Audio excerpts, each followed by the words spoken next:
Hey there and welcome to No Recipe Required. I'm Dave and tonight we're going to celebrate the simple burger.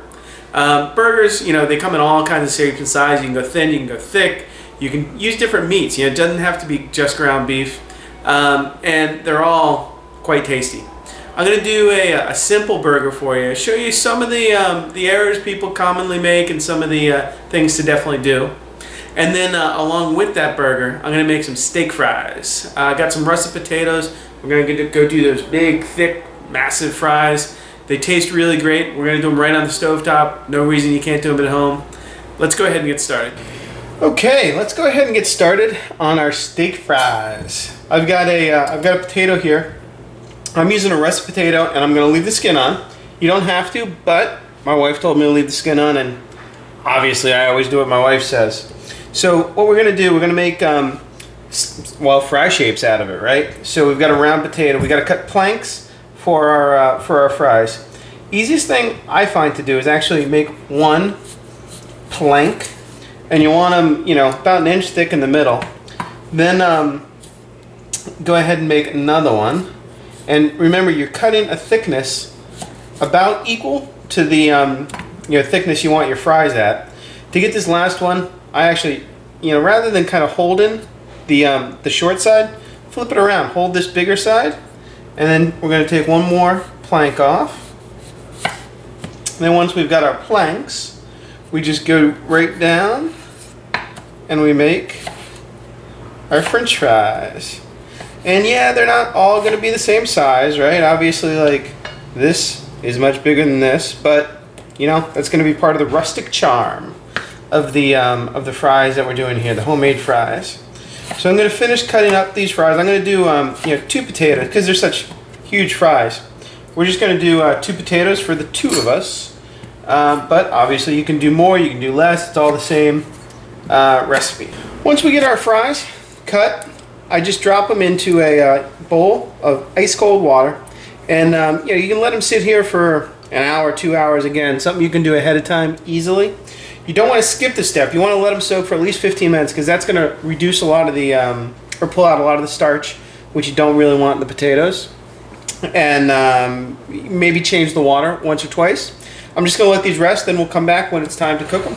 Okay, let's keep going on our steak fries. I've got, you can see, a big pot of oil here. Now I actually only have a couple inches of oil in here, but because it's a large enough pan, I'm going to be able to lay my fries in, and they will be just fine, fully submerged.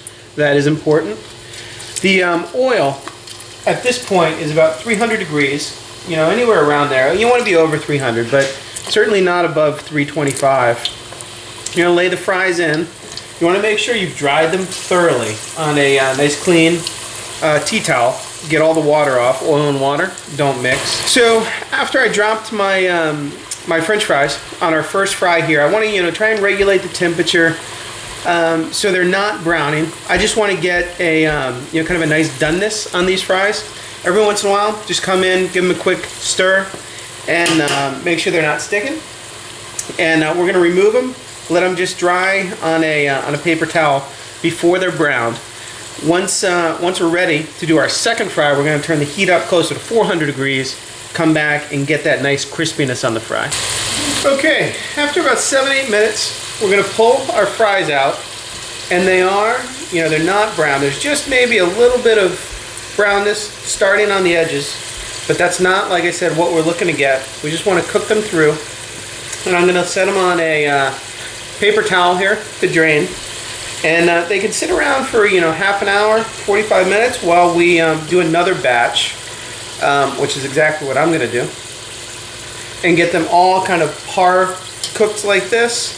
And then we're going to come back and heat the oil back up to a higher temperature and finish off our frying. Okay, let's go ahead and prepare our meat for our burger. And, frankly, there's not a whole lot of preparation to do. The one thing I like to make sure I do is season it with a good amount of salt and pepper. I also like to use 20% meat, 20% or 80% lean, 20% fat. After you add that salt and pepper, mix it up well, make sure it's all incorporated in there and evenly distributed.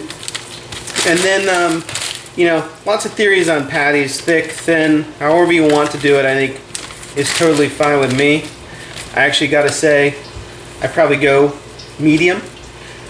You don't particularly want to work it too hard. I kind of make a bit of a meatball and then press it down, make it nice and even across. And then I also make just a little impression in the middle, a little indentation, because they tend to puff a little bit when they cook.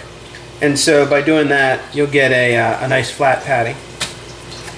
Leave them out for about half an hour, get them up to room temperature, and then we'll go ahead and cook them off in the frying pan. Okay, let's go ahead and get started with our burger. I've got a little bit of olive oil that I put into a hot pan. I like to cook mine, you know, over medium-high heat, sorry, so that we can get that nice sear going. I've got patty 1. Lay it down if you don't hear that sizzle. Not hot enough. Pull it right back. I got patty 2. Same thing. Now, cooking burger is not really about what to do. It's about what not to do. I'm not going to grab a spatula right away and go in and flip it. I'm not going to press it ever. I'm just going to let it go. I'm also not a big fan of flipping a whole bunch of times. I'm going to let it go on this side for probably 7 minutes, 6-7 minutes. Then we'll flip it over and let it go on the other side, and we'll be done. Okay, time to flip our burgers. I have not touched them. It's been a good 5 or 6 minutes. We're going to flip them over. See, we got that nice golden brown crust on that side. We're going to do the same for the other. Again, you may want to tilt the pan, coat where you just took off the burger with more oil. And notice I did press, but that wasn't a hard press. It doesn't count. I'm just going to leave these sit now on this side and let them go for you know, a few more minutes. If you want to use one of these things to keep the splattering down, go for it. Okay, after about 5 minutes on this side, my burger is going to be right where I want it.